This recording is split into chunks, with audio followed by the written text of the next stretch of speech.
যেদিন চারুর গায়ে আমার চোট লাগবে সেদিন তোকে মারবো না, তোকে একেবারে প্রাণে মেরে ফেলবো। কেন মনে হচ্ছে সে আমার কাছের কেউ? কেন?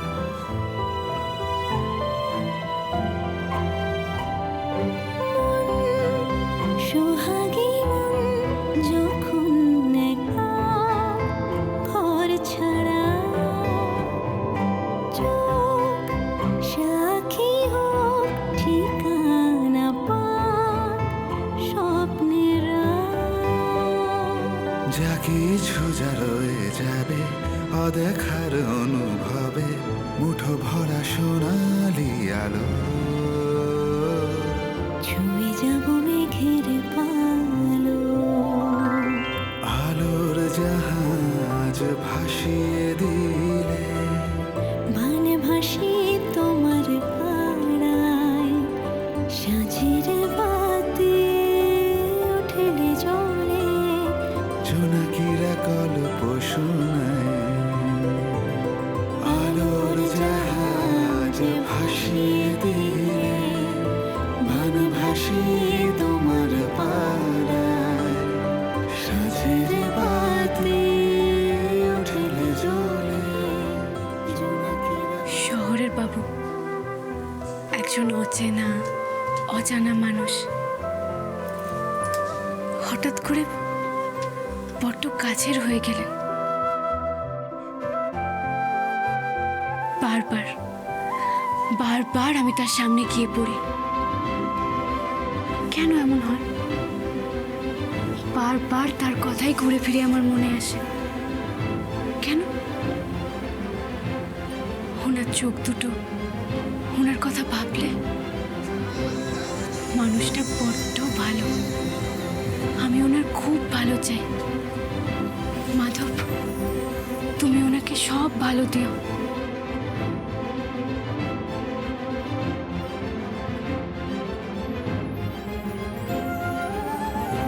আচ্ছা, উনি কখনো জানতে পারবেন একটা ছোট্ট গ্রামের একটা খুব সাধারণ মেয়ে ওনার মঙ্গলের জন্য প্রার্থনা করছে?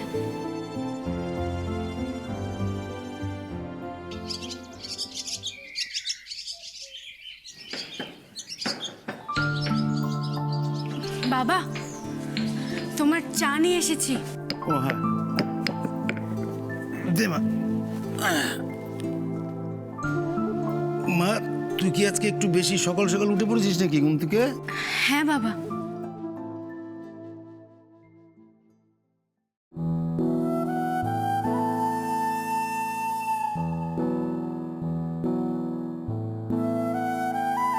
তোর হাতে কি হলো না চারু?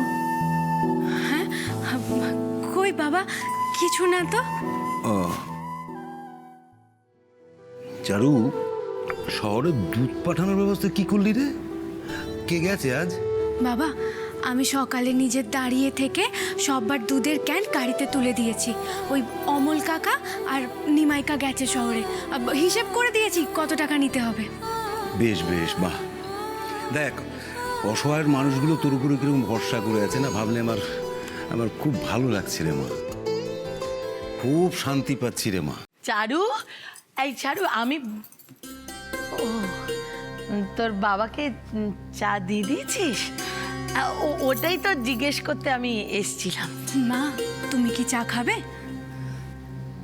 হ্যাঁ হ্যাঁ, এক কাপ দিলে তো ভালোই হয়।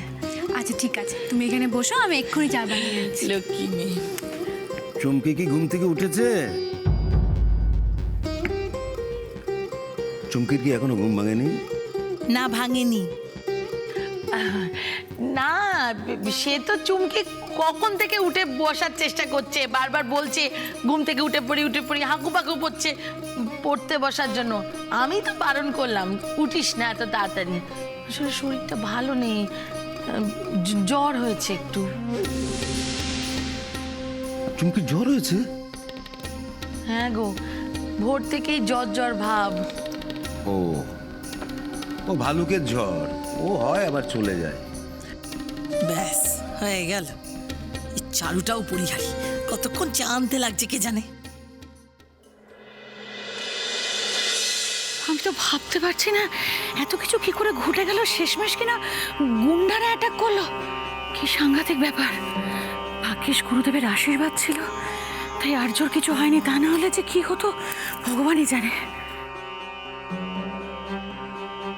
মেয়ে খুব সাধারণ ঘরের, কিন্তু অসাধারণ গুণী এবং সুন্দর মনের অধিকারী হবে।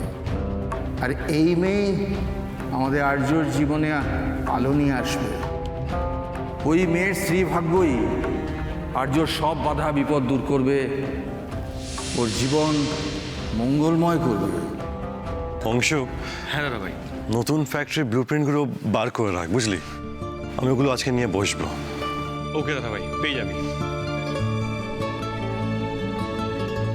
বিজনেসটা আমি আবার নতুন করে দেখা শুরু করব। ব্যাস দিদিভাই, তোমার তো তাহলে আর কোনো চিন্তাই রইল না। আর্য যখন কোনো কাজের দায়িত্ব নিয়েছে তখন আমরা সবাই নিশ্চিন্ত থাকতে পারি।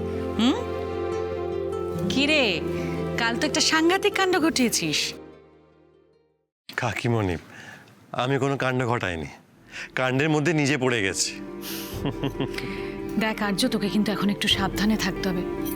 তো জানিস তোকে নিয়ে দিদিভাই কত টেনশন করে, কত চিন্তা করে, বল। মা,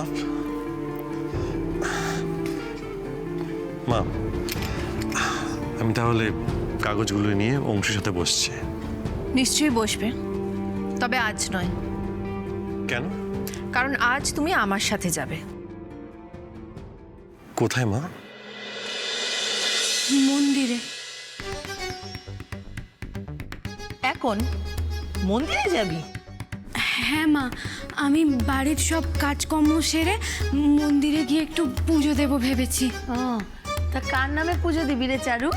হ্যাঁ, না মানে কার নামে মানত করেছিস তুই? হ্যাঁ, তার নামে পুজো দিবি? কার নামে রে? মা ওই আমি কি আশ্চর্য ব্যাপার, দেখ না, কার নামে পুজো দিবি, কার নামে মানত করেছিস কিছুই বলতে পারছিস না, অথচ পুজো দিতে যাচ্ছিস। মা দেখো, কারোর নামে যে পুজো দিতে হবে তার তো কোনো মানে নেই। হ্যাঁ, ওর পুজো দিতে ইচ্ছে হয়েছে, দিক না, অসুবিধাটা কোথায়? আর তাছাড়া ও তো প্রত্যেক দিনই মন্দিরে যায়, হ্যাঁ, তাই না মামা? এই নে। রাখ, এটা দিয়ে পুজো দিবি। বাবা, আমার টাকা লাগবে না।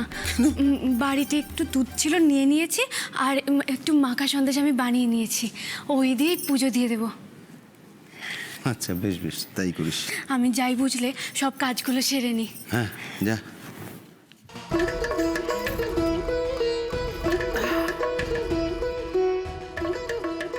আমরা চাইলে টাকা নেই, টাকা নেই, টাকা নেই বলে কত কথা শুনিয়ে দেবে, আর নিজের মেয়ের বেলায় ঠিক আছে, দাঁড়াও না, আমি আমার মেয়ে চুমকির জন্য কম জমাইনি। হ্যাঁ, জীবনে তোমরা তার নাগালও পাবে না।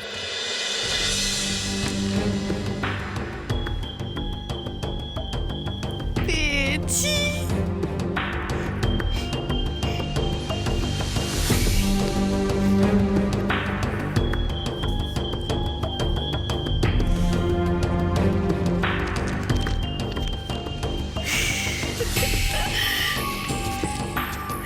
কেউ বলবে এগুলো নকল?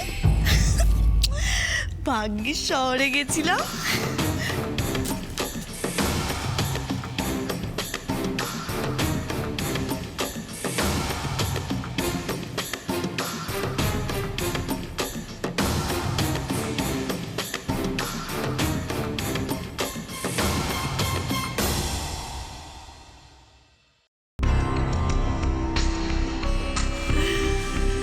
একে বলে অদল বদল।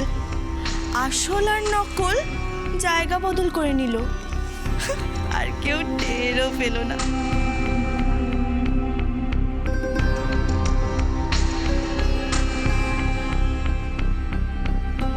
মা গো, তুমি যে নিজের গুপ্তধনের খোঁজ দিয়ে আমাকে কি যে ভুল করেছো, সে তো তুমি নিজেও জানো না।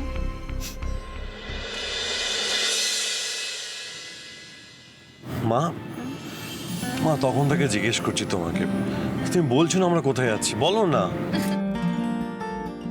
আর্য, তুমি যখন ছোট ছিলে তখন মাঝে মাঝে আমি তোমাকে সারপ্রাইজ ভিজিটসে নিয়ে যেতাম। সেদিনগুলোর কথা মনে আছে তোমার?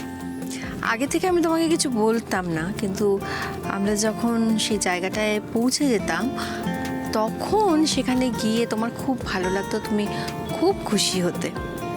আমার সব মনে আছে মা, সে সব সারপ্রাইজ ভিজিটের কথা আমার পরিষ্কার মনে আছে। প্রত্যেকটা ভিজিট খুব ভালো হতো, প্রত্যেকটা সারপ্রাইজ দারুণ হতো, মজার হতো, আর প্রত্যেকটা জায়গা আমার পছন্দের জায়গা হতো। আর প্রতি সপ্তাহে আমি ওই সারপ্রাইজ ভিজিটের জন্য ওয়েট করে থাকতাম। তাহলে ধরে নাও আজকেও আমি তোমাকে ঠিক সেরকমই একটা সারপ্রাইজ ভিজিটে নিয়ে যাচ্ছি। রিয়েলি? আই এম শিওর আজকে আমি তোমাকে যেখানে নিয়ে যাচ্ছি তোমার এই সারপ্রাইজ ভিজিটটাও দারুণ লাগবে আর তুমি খুব খুশি হবে। আর্য, ছোটবেলার মতো মায়ের উপর ভরসা করে দেখোই না।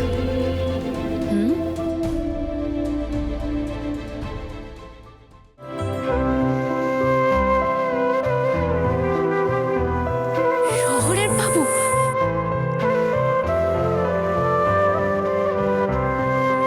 শহরের বাবু! জানি না